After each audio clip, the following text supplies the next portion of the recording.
falar de Jesus é uma responsabilidade enorme. Devido às nossas limitações, né, todos nós temos, ou quase todos nós, temos uma grande limitação no nosso pensamento, na nossa maneira de expor e dificuldade nas palavras. Aliás, quando Jesus encarnou aqui conosco, ele falava de uma linguagem, de uma maneira simples, numa linguagem simples, para que as pessoas mais humildes pudessem entender. E as pessoas com maior conhecimento também. Então Jesus se preocupava em transmitir a sua mensagem usando as palavras materiais, as palavras que as pessoas da sua região conheciam. Então ele usou um recurso pedagógico que era falar por parábolas. Parábolas são histórias simples que têm somente elementos materiais, mas que trazem um ensinamento moral por trás daquilo. Então Jesus falava em uma linguagem muito simbólica para que as pessoas, todas as pessoas, pudessem aprender. E o Espírito Joana de Ângeles nos esclarece, através da psicografia de Divaldo Pereira Franco, que Jesus, quando encarnou aqui na Terra, ele não estava falando somente para as pessoas daquela época e somente daquela época e daquela região. Esse aqui é o livro que você estava lendo, né? Na abertura. E aí, Joana de Ângeles nos esclarece que Jesus não falava somente para aqueles encarnados, para os desencarnados daquela região, não. Ele falava para o Espírito. E o Espírito somos nós, encarnados temporariamente, e tem os Espíritos desencarnados também. E o Espiritismo vem nos esclarecer que o Espírito, nós, os seres inteligentes da criação, os Espíritos, nós fomos criados da maneira mais simples possível e sem conhecimento algum. E estamos numa trajetória, como somos seres inteligentes, nós estamos aprendendo com nossas experiências, aprendendo nas escolas, aprendendo na vida, aprendendo com os nossos erros. Temos uma capacidade de aprender. Então nós somos criados da maneira mais simples possível, sem conhecimento algum, e estamos numa trajetória rumo à perfeição. Não é a perfeição de Deus, mas uma perfeição relativa àquela que Jesus alcançou aqui na Terra. Jesus alcançou o patamar de um espírito puro. O que é um espírito puro? Um espírito puro é aquele em que a matéria não exerce influência alguma. E como espírito puro, nessa evolução que Jesus falou que nós podemos chegar, e que vamos chegar, como espírito puro, não tem interferência nenhuma da matéria, o pensamento de Jesus, ele reflete a verdade. E Jesus falava para o Espírito. Como o Espírito é imortal, aquilo que Jesus ensinava naquela época é válido para hoje, vai ser válido para daqui a 1 milhão de anos. Porque o Espírito não morre. Se Jesus falava para o Espírito é imortal. Daí, palavras de vida eterna, elas valem para sempre. Então, é uma responsabilidade enorme a gente vir aqui falar dos ensinamentos de Jesus e vamos tentar entender um pouquinho dos ensinamentos de Jesus. O tema proposto para hoje é orar e agir. E aí nós já vamos começar em Emmanuel. O Emmanuel nos fala o seguinte, que nós estamos atualmente na Terra, encarnados na Terra, a Terra é um planeta de expiações e provas. Então existem as dificuldades que nós vamos passar, que todos nós vamos passar, exatamente pela categoria do planeta.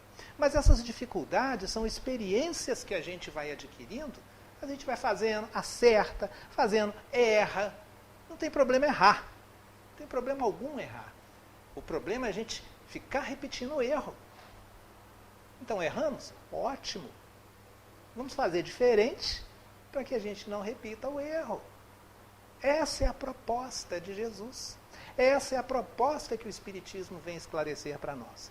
E como nós ainda estamos num planeta de expiações e provas, a gente erra muito com relação à lei divina, e muitas das vezes a gente erra tendo conhecimento da lei divina, erra porque quer, a gente insiste no erro, aí vem o sofrimento, vem a dor. Mas não é necessário a gente reparar isso pelo sofrimento, pela dor. Nós podemos reparar fazendo bem, fazendo o amor. E muitas das vezes, como a gente não faz isso, aí vem a dor, vem o sofrimento, que se a gente passar por isso com resignação, nós estaremos também evoluindo, estaremos nos melhorando. E na condição de planeta de expiações e provas, o Emmanuel diz para a gente o seguinte: diante da prova, orar. Olha a importância da oração. Diante da prova, orar. Envidando meios de transformá-la, ou seja, de transformar esta prova numa experiência benéfica. Ou seja, a prova está difícil, a dificuldade está muito grande para mim, mas vamos orar. Mas vamos fazer a nossa parte para atravessar aquilo, transformar aquilo em experiência benéfica. E Emmanuel prossegue. Diante da enfermidade, alguém já ficou enfermo aqui, gente? Ou tem enfermo na família, ou tem algum conhecido enfermo? Diante da enfermidade, orar. Mas é só orar? Não. Então Emmanuel elucida. Diante da enfermidade, orar, procurando medicação que lhe afaste os prejuízos. Estamos entendendo a mensagem de Emmanuel? Vamos orar sim, mas vamos ter uma ação dentro das nossas possibilidades reais de encarnados para fazer algo para sair daquela situação. Não é só ficar orando, é ficar orando, mas agindo. E Emmanuel continua. Diante da discórdia, quantos de nós já temos discórdia com nossos colegas de trabalho, com nossos inimigos, que já foram amigos anteriormente, agora são inimigos, dentro da própria família às vezes, né?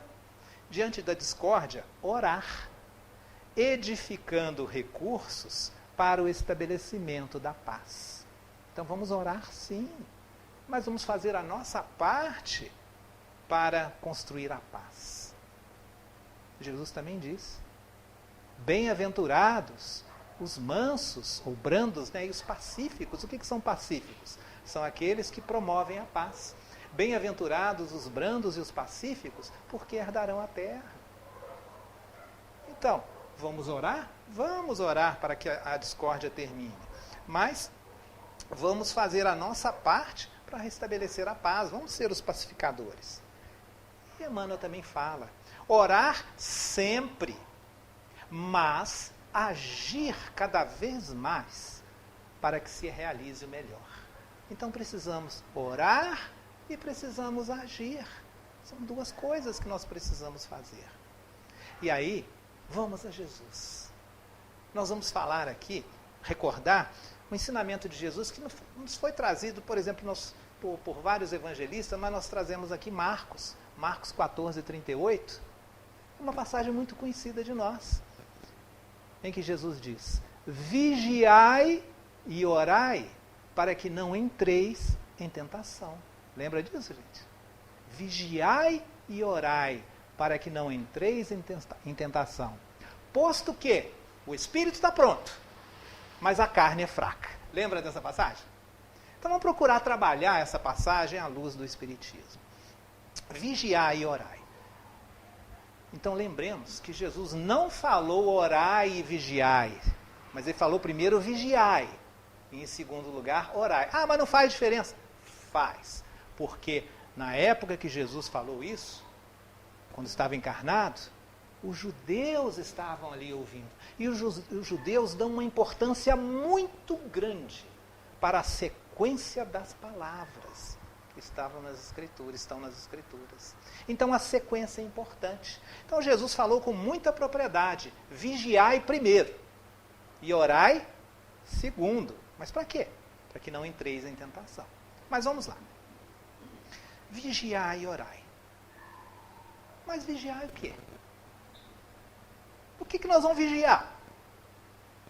Vamos lembrar, Jesus está falando para o Espírito, ele não falava somente para aquelas pessoas lá ficarem de guarda, pensando no inimigo, pensando que vai ser preso, que vai ser assaltado, não. Ele está falando para o Espírito. Vamos trazer aqui para nós Espírito. Então, vigiar o que nós vamos vigiar? O que eu preciso vigiar em mim? Cada um vai saber. Cada um vai saber o que eu preciso vigiar.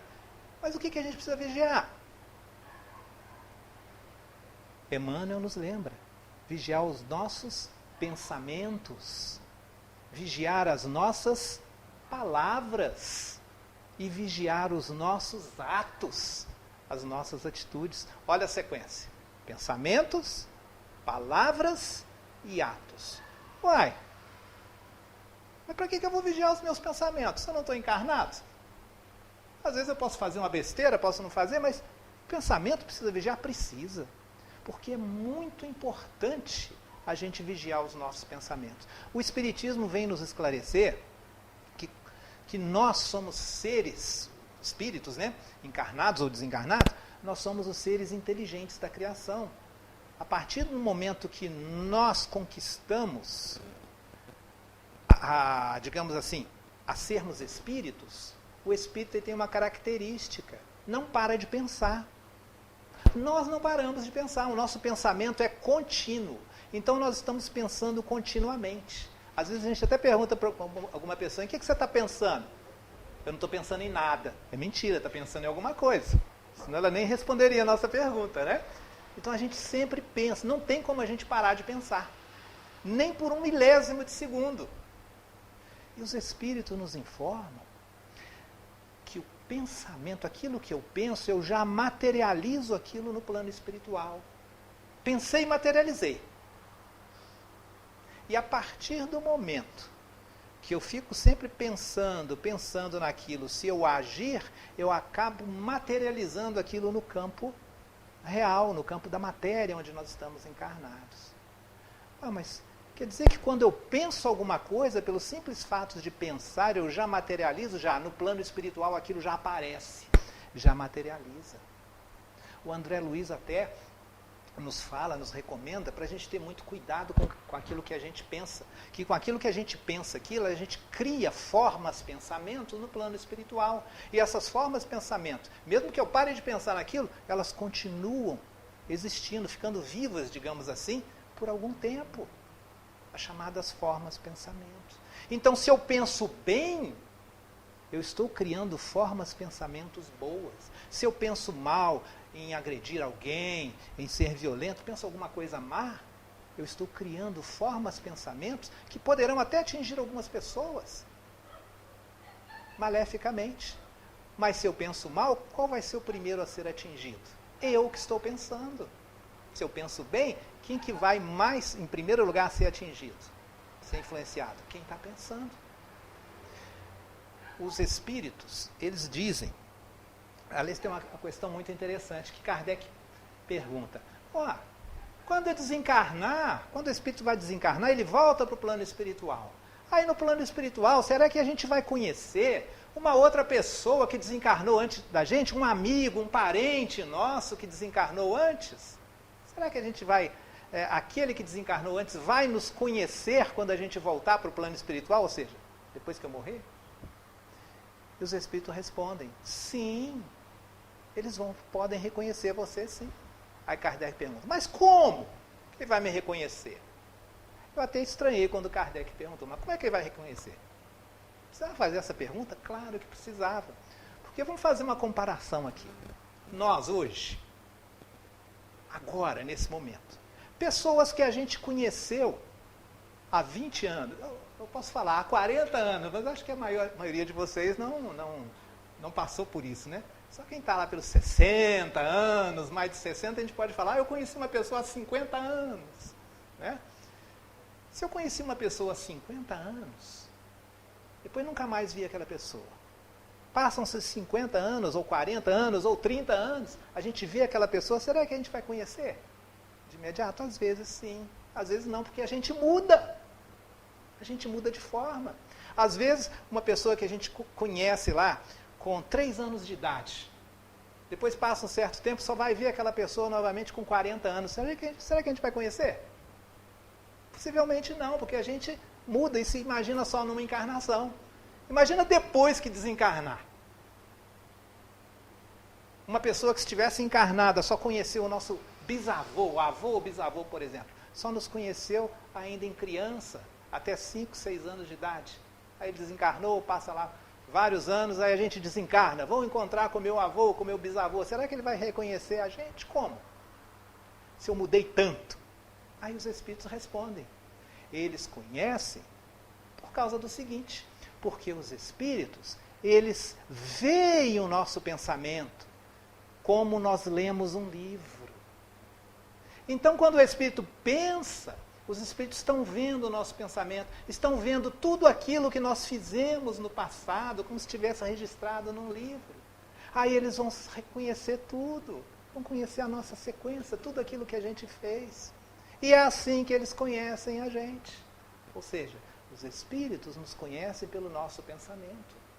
Quanto mais evoluído o espírito, mais ele vai ter essa possibilidade de ver, ou digamos, ler o nosso pensamento. Nada fica oculto dos espíritos, principalmente dos espíritos superiores. Então, olha a importância do pensamento. Então, quando a gente pensa, a gente está criando formas, pensamentos. Isso aí não é difícil a gente mostrar isso, não. Gostaria de fazer uma experiência, pessoal, para a gente ver que isso acontece? Podemos fazer rápido? É rápido. Tá? Eu vou pedir ajuda de todo mundo que queira participar disso. Eu vou falar uma coisa aqui para você pensar nessa coisa. Vamos fazer uma experiência. Eu vou pedir, vai facilitar para você ver isso se você fechar os seus olhos. Vamos fazer uma experiência rapidinho. Então, vamos fechar nossos olhos e com os olhos fechados, vamos pensar numa maçã. Pense numa maçã. Uma maçã madura, suculenta. Se você gosta de maçã, pense nessa maçã madura, suculenta, está ali, ó, a maçã. Agora você vai dar uma mordida nessa maçã suculenta. Mordeu a maçã, tirou um pedaço da maçã, provou a maçã. Então agora, vamos voltar para cá, vamos abrir nossos olhos. Eu gostaria de fazer uma pergunta. Alguém viu a maçã? Alguém viu, gente? Pode levantar a mão se você viu. Viu? Viu? Você estava de olhos fechados? Então como é que você viu a maçã? Estava no seu pensamento. Quem criou essa maçã? Você, com o seu pensamento. Alguém viu a cor da maçã? Que cor que era? Vermelha? Alguém viu a maçã verde? Viu? Alguém viu verde. Olha só. Um viu vermelho, outro viu verde. Como é que pode? É porque você criou a maçã com as suas características. Não fui eu que criei. Eu apenas dei uma sugestão.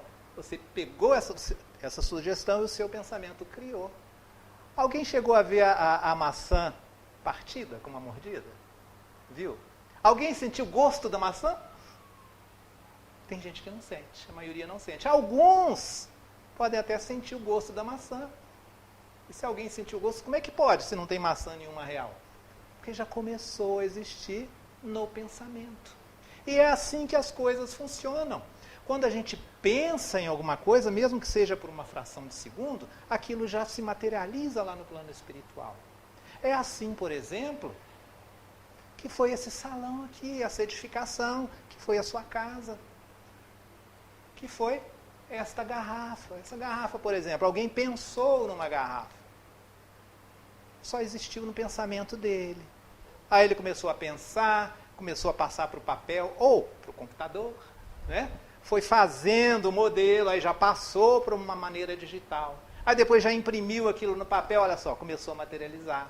Aí fez um modelo, fez um protótipo, fez uma maquete, digamos assim, material, pôs na impressora 3D ou sei lá o quê, aí já começou a materializar. Aí depois fez uma forma, começou a produzir em série. Materializou.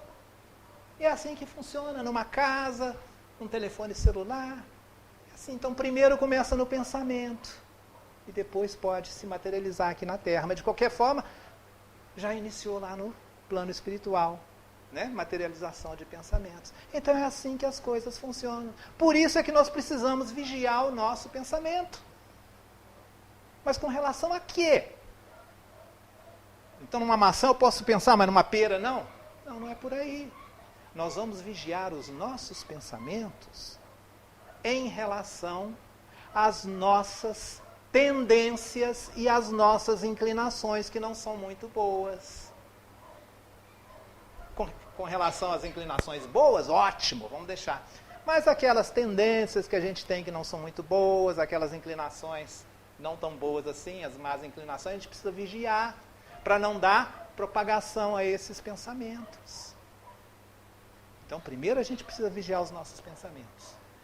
Em segundo lugar, a gente precisa vigiar também as nossas palavras. Lembra da sequência do Emmanuel? Pensamentos, palavras e atos. Então, precisamos vigiar também as nossas palavras, porque as palavras são muito importantes, importantíssimas. No livro Entre a Terra e o Céu, o André Luiz, ele foi convidado para assistir uma palestra de um espírito superior, o espírito chamado Irmã Clara. É no capítulo 22 do livro Entre a Terra e o Céu. Aí ele chega lá, onde está a Irmã Clara. A Irmã Clara está fazendo uma palestra exatamente sobre o uso da palavra.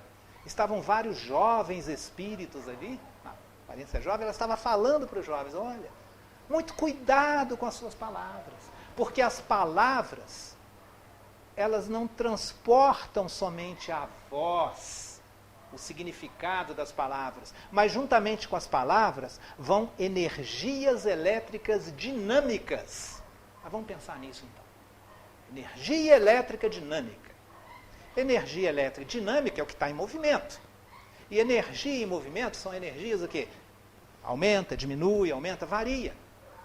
Hoje a ciência já sabe que energia elétrica, né, eletricidade, é elétron em movimento. E a energia elétrica, elétron em movimento, variando a energia elétrica, ela cria um campo magnético, o que a gente chama de campo eletromagnético. Então a eletricidade está intimamente ligada a campo magnético. Um gera o outro. A ciência já sabe isso há muito tempo. Então a eletricidade variando cria um campo magnético que é variável também. E campo magnético cria eletricidade também. Daí, o princípio do motor, o princípio do gerador de eletricidade, né? Motor elétrico, está tudo aí. Então a ciência usa isso. Então a Irmã Clara, quando diz que as palavras elas carregam energias elétricas dinâmicas, quer dizer que nós podemos ser influenciados e afetados pelas palavras que são faladas. Não somente pelos significados das palavras, mas a energia que vem junto com elas. Então, às vezes, as pessoas podem falar até palavras de uma maneira educada, mas que lá no fundo vem coisas negativas. A tonalidade com que a gente fala conta muito. Isso afeta muito a gente. Então, por isso é que nós precisamos vigiar as nossas palavras. Uma palavra mal colocada, ela pode gerar um monte de complicação. Então, nós precisamos ter muito cuidado com as nossas palavras. Mesmo porque é a lei da sociedade. O ser humano é um ser gregário. O espírito, o ser humano, ele foi projetado para conviver em sociedade. E Deus não nos deu,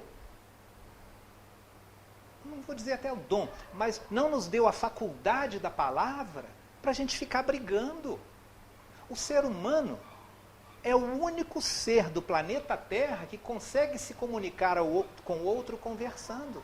Então nós precisamos usar a nossa palavra para edificar o bem, para promover a paz. Não há necessidade da gente ficar brigando, ficar, né, se enclausurando lá e ficar em contenda com briga, se a gente pode resolver pela palavra.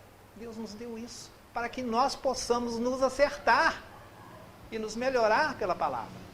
Aliás, Jesus transmitiu os seus ensinamentos falando, e claro que exemplificando. Olha o que está lá projetado ali. Pregue sempre o evangelho, se necessário, use palavras. Então a gente deve fazer pelo exemplo, ação. Ação. E às vezes, quando é necessário, a gente usa palavras. Olha a importância das palavras. Então, vigiar, primeiro os pensamentos, depois as palavras. E como nós estamos encarnados, vigiar os nossos atos. Porque o espírito desencarnado, ele pensou, já acontece aquilo. O espírito, ele se transporta na rapidez do pensamento. Ele pensou, acontece. Aquilo cria, já se materializa. Agora, nós encarnados, para materializar aqui na Terra leva um tempo. A gente pensou, criou no plano espiritual, mas aqui não. Então, às vezes, eu tenho aquele ímpeto. Eu vou falar poucas e boas para aquela pessoa. Às vezes, a gente tem aquele ímpeto de falar coisas complicadas para alguém. Mas, às vezes, a gente segura. Às vezes, a gente segura aquilo e não fala. Pronto, menos mal. Ou então, às vezes, a gente não consegue segurar. E saiu, falou. Aí como aquilo vai atingir aquela pessoa? Se aquela pessoa for uma pessoa, digamos, de pavio curto, já pode querer partir para agressão física. Aí começa um problema. Então é importante segurar as palavras. Às vezes aquela pessoa consegue segurar também e não parte para a agressão física. Ou seja, conseguiu vigiar os atos. Então às vezes alguém nos ofende e a gente já parte para contra-atacar, às vezes até fisicamente. Às vezes é importante a gente vigiar os nossos atos. Então, se eu não conseguir segurar os pensamentos, não conseguir segurar as palavras, eu preciso conseguir segurar os atos. É a nossa terceira e última chance. Então, olha a chance que os encarnados têm. Então, olha o que Jesus falou. Vigiai. Então, vamos vigiar os nossos pensamentos, as nossas palavras e os nossos atos. Com relação a quê? Com relação às nossas tendências, às nossas inclinações que não são muito boas. Então nós precisamos vigiar. Se eu vigio os meus pensamentos, se eu vigio as minhas palavras e se eu vigio os meus atos, a minha vida, ela vai ser mais correta dentro daquilo que eu entendo que seja correto. Então olha só, se eu vigiar essas três coisas, pensamentos, palavras e atos, a minha vida vai ser mais correta dentro daquilo que eu entendo diante disso. Aí eu não vou precisar ficar orando toda hora. Mas quando que eu vou orar? Então, vigiar e orar. Então, quando que eu vou orar? O ideal seria a gente orar sempre. Mas se a gente vigia, a gente não tem necessidade de orar sempre. Embora a oração seja uma necessidade, mas quando que ela é realmente necessária? Quando eu perceber que a minha vigilância está falhando. Opa, percebi que a minha vigilância está falhando, aí é hora de orar. Porque a oração, principalmente quando sincera, ela nos conecta com as forças do bem, com as forças da natureza. Ela nos conecta com os espíritos superiores. E dependendo da nossa sinceridade, nos conecta direto com Deus. Quais são os atributos de Deus, da divindade? Deus, ele é eterno. Deus é infinito em suas perfeições. Deus é bom. Então Deus é infinitamente bom. Tudo que Deus cria tem que ser bom. Deus criou o universo todo. Então as leis que Deus criou para reger todo o universo, ou todos os universos, se existirem mais de um universo, todas essas leis, elas trabalham em harmonia com o bem, porque Deus é infinitamente bom. Então toda vez que eu faço algo bom, eu estou em harmonia, eu estou sintonizado com as leis universais. Quando eu faço algo bom, eu me sintonizo com as leis universais. Por isso é que eu me sinto bem quando eu faço algo bom. Por isso que a gente sente algo mais ou menos estranho quando a gente faz algo que não seja bom. Então, olha a importância de orarmos. Quando a oração ela é sincera, eu me comunico com o mais alto. Mas, então, quando que eu vou orar? Quando eu perceber que a minha vigilância está falhando. Mas como é que eu vou saber que a minha vigilância está falhando? Muito simples. Quando eu me sentir mais irritado, opa, tem alguma coisa errada. eu estou me sentindo mais irritado. Às vezes quando eu me sinto mais triste, mais aborrecido, principalmente sem motivos aparentes, né? Quando eu me sentir desanimado, às vezes a gente, estou desanimado. E geralmente a gente sente desânimo de praticar o bem. É muito fácil a gente sentir, dizer, eu não vou lá no serviço voluntário, não, está muito quente. Eu não vou lá no centro, hoje não, está muito quente. Hoje está chovendo, hoje está muito frio, estou desanimado. Às vezes fica desanimado. Mas para fazer outras coisas que não são tão boas, a gente anima, né? Então, quando eu estiver desanimado para praticar o bem, então, é um motivo de alerta. Isso quer dizer que a minha vigilância está falhando. Aí eu tenho muita necessidade de estar orando. Porque na oração, eu vou me conectar com os espíritos superiores, vou me conectar com Deus, e vou me reharmonizar com as leis do universo. Vou poder ter força, coragem para exercer a minha vontade, para não deixar que as minhas más inclinações e as minhas más tendências me levem para caminhos tortuosos. E como é que a gente geralmente ora? Geralmente, tá, gente? Geralmente. Quando a coisa está feia, né? Quando acontece um monte de coisa que a gente não está dando conta, aí a gente ora. Vem uma doença, a gente ora. Mas será que quando a gente está com saúde, está tudo bem, a gente vai orar? A gente até larga para lá, né? Agora, quando a situação aperta, a gente ora. Às vezes, quando algum amigo nosso, algum conhecido nosso está passando por dificuldade, a gente ora para pedir por ele, não é? Aí a gente fica pensando, puxa vida, eu estou orando para Deus, para ajudar aquela pessoa. Ótimo, muito bom. Mas será que se eu pedir para Deus, Deus faça isso, Deus faça aquilo, eu não estaria dando ordens para Deus, não? Ou se eu estiver pedindo, Deus faça isso, Deus faça aquilo para mim, me livre dessa doença, livre fulano daquela dificuldade. Será que Deus não sabe das nossas necessidades e da necessidade de cada um? Será que eu posso mudar Deus com a minha oração? Será que eu posso mudar Deus, gente? Eu vou ser bonzinho, eu vou pedir Deus para mudar. Será que eu consigo mudar Deus? Deus é imutável. Por que Deus é imutável? Porque Ele é perfeito. Ele é infinito em suas perfeições. Então, se Deus é bom, Ele é infinitamente bom. Se Deus é justo, Ele é infinitamente justo. Se Deus é perfeito, Ele é infinitamente perfeito. Então, Deus é imutável. Por quê? Se Deus mudar, ou Ele vai mudar para melhor, ou Ele vai mudar para pior. Não é? Então, se Deus é perfeito, se Deus mudar para melhor, Ele vai ser mais perfeito ainda. Então quer dizer que não era perfeito, então não é Deus. Então, se Deus é perfeito, mudar para pior, Ele vai deixar de ser perfeito, deixa de ser Deus. Então, Deus é imutável. Aí a gente precisa lembrar que a função da oração não é para mudar Deus. A função da oração é para mudar quem ora. Quem está orando. E aí a gente lembra de um livro muito conhecido da gente, que é O Nosso Lar, onde André Luiz desencarna. André Luiz era um médico quando estava aqui na Terra. Aí ele desencarnou e passou uns problemas lá no mundo espiritual.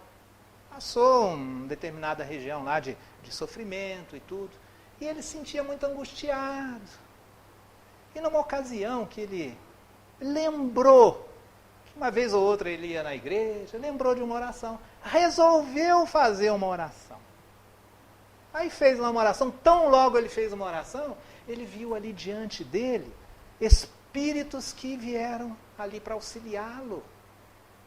E o tiraram daquela condição de grande sofrimento para levar para um lugar mais harmônico, o que a gente chama de um hospital espiritual, né, para ele se restabelecer numa chamada colônia espiritual de Nosso Lar. Então, tão logo ele orou, e foi poucas palavras que ele orou, aqueles espíritos apareceram ali para ele. Aí mais tarde, né, ele foi esclarecido. por aqueles espíritos: olha, nós estávamos ao seu lado, estava com você lá o tempo todo, você que não conseguia nos perceber. Então ele só percebeu que os espíritos estavam ali para ajudá-lo a partir do momento que ele orou. Porque ele mudou a vibração dele. Ele se conectou com as leis harmônicas do universo, com o bem. E se conectando com o bem, mudou sua vibração, ele pôde perceber que ele nunca deixou de ter ajuda. E isso acontece muito conosco também. Às vezes a gente entra em desespero. Muitas das vezes, quando a gente ora, pelo menos quando a nossa oração é sincera, a gente começa a perceber que nós não estamos sozinhos. Que nós temos a ajuda dos Espíritos. O próprio Jesus falou: quando 2 ou 3 se reunirem em meu nome, eu estarei entre eles. O que é reunir em nome de Jesus? Não é estar fisicamente com outra pessoa, mas em pensamento. É estar com um pensamento mais elevado, o pensamento para o bem. E a gente terá a ajuda desses espíritos. Não que eles vão resolver a situação para nós, mas vão nos dar força, coragem, para que a gente saia daquela condição. Essa é a função da oração. É modificar quem ora, ou para quem a gente está dirigindo a oração. Quando André Luiz, que estava passando por aqueles momentos difíceis no plano espiritual, às vezes alguém orava por ele. E ele tinha aqueles refrigérios, se sentia melhor. Então são esses momentos de refrigério e lucidez que o espírito precisa para mudar de condição. Para ele ter a vontade de fazer a parte dele, o mínimo que for possível, para enxergar que ele pode sair daquela condição. E fazer e agir, né? Fazer a parte dele. Então é isso que nós recebemos quando nós oramos. Nós recebemos força, incentivo para fazer a nossa parte e continuar fazendo para que nós possamos sair daquela condição. Mas então como orar? A gente sabe que a gente pode orar em qualquer lugar, né? A oração, a prece, ela independe de religião. Não importa a religião da pessoa, ela pode orar, ela pode fazer a sua prece. Não existem fórmulas para fazer uma prece, a não ser que nós devemos ser sinceros. Essa é a fórmula. Né? Não tem postura necessária, você não precisa estar ajoelhado, de pé, com a cabeça no muro, não precisa. Não existe uma postura necessária, a não ser a postura do nosso coração. Só isso. É assim que a gente vai conseguir falar com Deus. Lá no capítulo 27 do Evangelho segundo o Espiritismo, capítulo Pedi e obtereis, ele vai falar sobre a qualidade da prece. E lá no item 1 do Evangelho segundo o Espiritismo, os Espíritos nos falam o seguinte: eles recordam o ensinamento de Jesus. Aí o que Jesus falou? Jesus vai nos ensinar a orar. Então ele fala: quando orardes, não vos assemelheis aos hipócritas, que oram de pé nas sinagogas, que oram nos cantos das ruas para serem vistos. Eu os digo, em verdade, que eles já receberam a parte dele, porque estão sendo vistos. Mas quando quiserdes orar, entrai para o vosso quarto, fechai a porta, e orai em silêncio, em segredo para o vosso Pai, que sabe tudo o que você necessita. Então essa é a recomendação de Jesus. Quando quiserdes orar, não precisa ser em público. Entre para o teu quarto, feche a porta. Opa, mas espera aí. A gente não acabou de falar que a gente pode orar em qualquer lugar? Então a gente não pode orar na rua quando vê uma pessoa necessitada ou a gente tem necessidade? Então tem coisa errada aí. Não tem. Porque a linguagem de Jesus é simbólica, é isso que a gente precisa entender.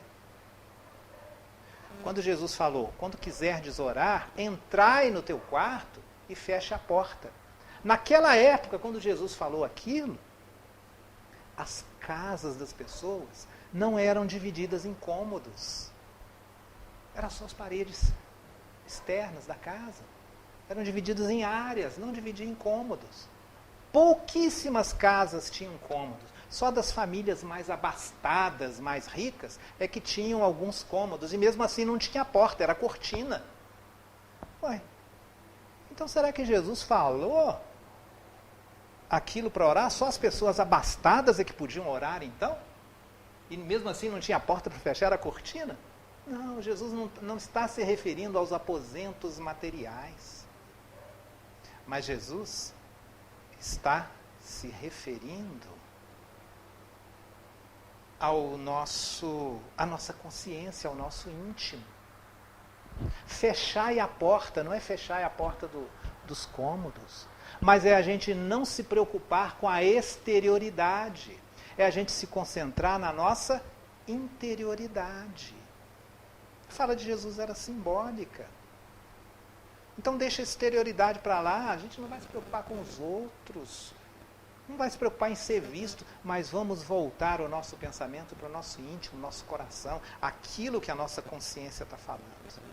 Essa é a condição da oração, uma condição íntima.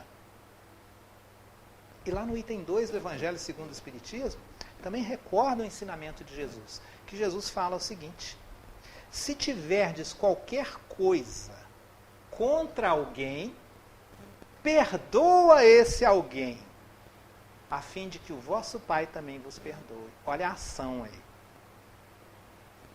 Se eu não perdoar a outra pessoa, eu não vou conseguir o perdão de Deus também. Então, na realidade, nós é que promovemos o perdão. Precisamos perdoar aqueles que nos ofendem.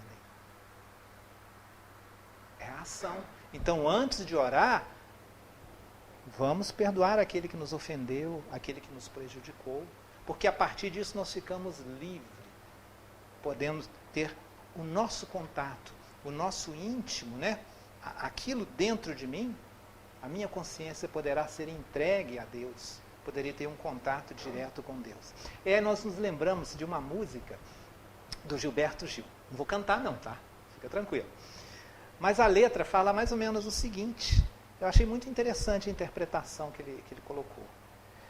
Se eu quiser falar com Deus, eu tenho que ficar a sós. Tenho que apagar a luz. Tenho que calar a voz. Então, para falar com Deus é oração. É ficar a sós comigo, com a minha consciência. Apagar a luz para não me preocupar com a exterioridade. Para eu deixar o foco em mim, naquilo que eu realmente necessito. Tenho que calar a voz, ou seja, não precisa usar palavras. A prece, a oração, ela é transmitida pelo pensamento. Senão uma pessoa muda não poderia orar. É o pensamento que vale. E continua o Gilberto. Tenho que encontrar a paz.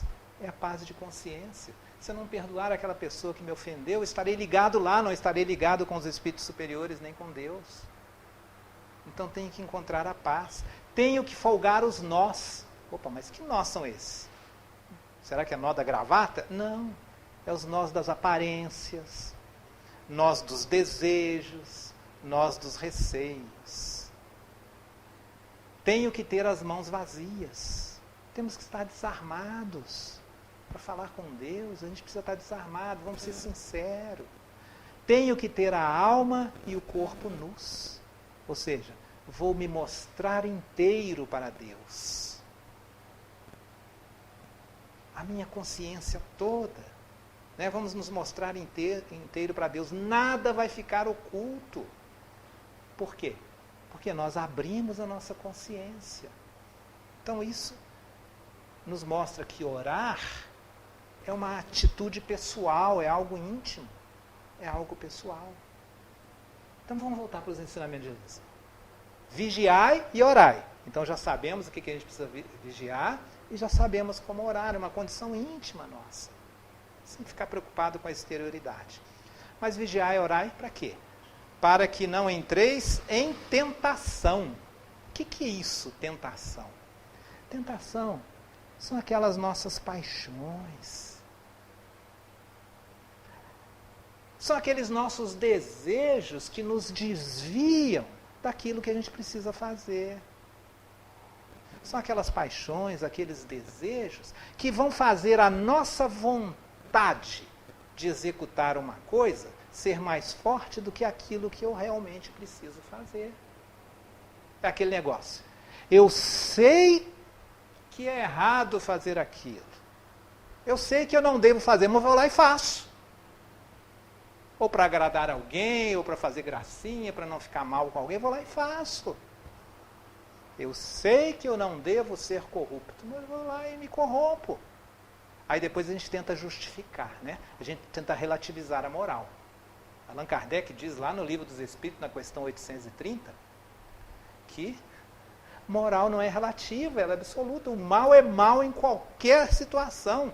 Não há sofisma que transforme uma ação má numa ação boa. Aí a gente relativiza. Para ser corrupto é para roubar mais de 1 milhão. Aí eu vou lá no supermercado, a pessoa erra no troco, me voltam 50 centavos a mais, ou passo uma mercadoria, passo uma maçã importada por uma maçã nacional, eu fico quieto. Não. Roubar é só, ser corrupto é só para milhões, para alguns centavos, né? O dono do mercado é rico, não vai fazer falta. Mas é uma questão íntima nossa. Então aí a gente precisa vigiar, isso que é tentação. Às vezes a gente sabe, não, eu não devo fazer isso, eu sei que é errado, mas vou lá e faço. Então quando a gente ora, a gente vai absorver forças e coragem para que a gente não sucumba perante essas tentações, esses desejos, né? E aí, para finalizar, né? Vigiai e orai para que não entreis em tentação, pois o espírito está pronto, mas a carne é fraca. O espírito está pronto? Sim, nós espíritos estamos prontos. Paulo escreve aos Romanos, na segunda carta de Paulo aos Romanos, ele fala o seguinte: nós nascemos com a lei gravada em nossos corações. O Espírito traz a lei gravada em nossos corações, segundo as palavras de Paulo.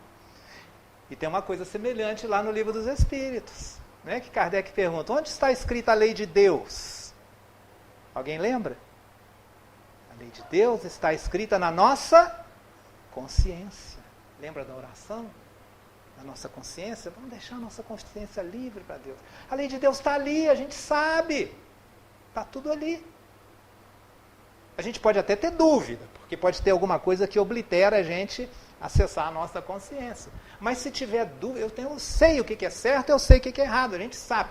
Se a gente tiver dúvida, a gente usa a regra de ouro que Jesus nos ensinou. Qual que é a regra de ouro?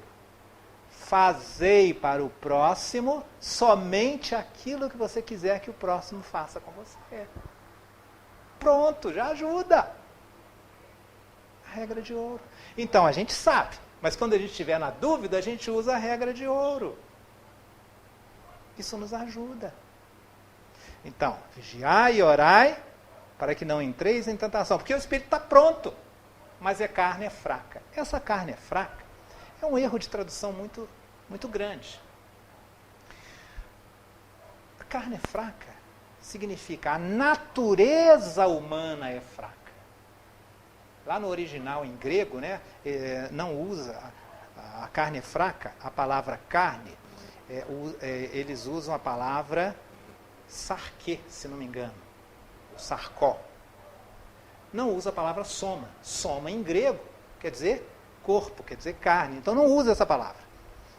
Então a ideia, né, a tradução mais correta seria: a natureza humana é fraca. Mas o que é isso, natureza humana é fraca? O espírito está pronto, porque a lei de Deus está na nossa consciência. Mas quando a gente reencarna, a natureza do ser humano é mais frágil, é fraca. Como assim? Aí nós pesquisamos, nós descobrimos alguma coisa. A condição da gente viver no mundo espiritual é diferente da condição de viver aqui na Terra. Aqui na Terra ocorrem coisas que só acontecem aqui, não acontecem no plano espiritual. Por isso que a gente precisa reencarnar. Uma das experiências que a gente só vive aqui na Terra é a experiência, por exemplo, de ser mãe. Não tem como ser mãe, não tem como ser pai no plano espiritual. Né? Não vai um espírito casar com outro e gerar outro espírito. Os espíritos são criados por Deus. Mas aqui na Terra a gente vive essa experiência. Adoecer aqui na Terra. Então são experiências que só ocorrem aqui na Terra. Quando a gente reencarna, ocorre uma outra coisa. O esquecimento do passado. A gente sabe que tem que ser assim, que tem que ter o esquecimento do passado, senão a gente não conseguiria conviver com alguém que nos prejudicou numa encarnação anterior. E pelo esquecimento do passado, às vezes a gente até recebe uma pessoa que nos assassinou, a gente recebe dentro da mesma família. Para reparar aquilo com amor e não pela dor. Senão ia continuar aquele combate eternamente, né? Então é o esquecimento do passado. Mas o esquecimento do passado causa uma, digamos, fraqueza na gente, na condição de humanos, na condição de encarnados. Lá no livro Renúncia, dois espíritos estavam conversando, dois espíritos altamente intelectualizados. Então eles estavam lá reencarnando, participando do seu planejamento reencarnatório, e o espírito fala com o outro, lá no livro Renúncia. Fala, olha, tem uma coisa que me preocupa muito quando eu retornar lá na Terra. É o fantasma do esquecimento. Antes de reencarnar, antes da experiência da reencarnação, a gente arquiteta aqui 1000 planos, 1000 projetos de esforço, de dedicação, de perseverança. Mas chegando o momento de reencarnar, quando a gente reencarna, nós revelamos as mesmas fraquezas e incidimos nas mesmas faltas. Eu sinto enorme angústia só em pensar que eu perderei a memória. Então, o esquecimento do passado pode ser uma dessas fraquezas da condição humana. A outra é a limitação dos nossos sentidos. Nós encarnados estamos limitados pela nossa visão, pela nossa audição, pelos sentidos físicos que a gente tem. E o espírito, ele tem muito mais percepção, ele não precisa de olho, ele não precisa de ouvido para ter essas percepções. Inclusive a própria inteligência, a própria mente trabalha muito mais rápida do espírito. Então aqui na Terra é outra condição. Então por isso que a natureza humana é fraca. O que, mais uma vez, a gente precisa vigiar e orar. Porque a partir do momento que a gente orar, a oração pode ser sincera, não precisa emitir várias palavras. Mas assim, Deus, Jesus, Espíritos amigos, eu preciso de orientação, eu preciso de força, eu preciso de coragem para enfrentar essa situação. Me dá coragem, me dá força. Se for sincero, a gente vai receber. E é imediato. Aí a gente vai ter coragem, vai ter perseverança, e nós vamos, se não conseguir, se a gente não conseguir sair daquela situação, a gente vai conseguir atravessar aquela situação com mais resignação, com mais lucidez. Então é isso, queridos amigos. Vigiarmos e orarmos, para não entrarmos na tentação de repetirmos aqueles mesmos erros.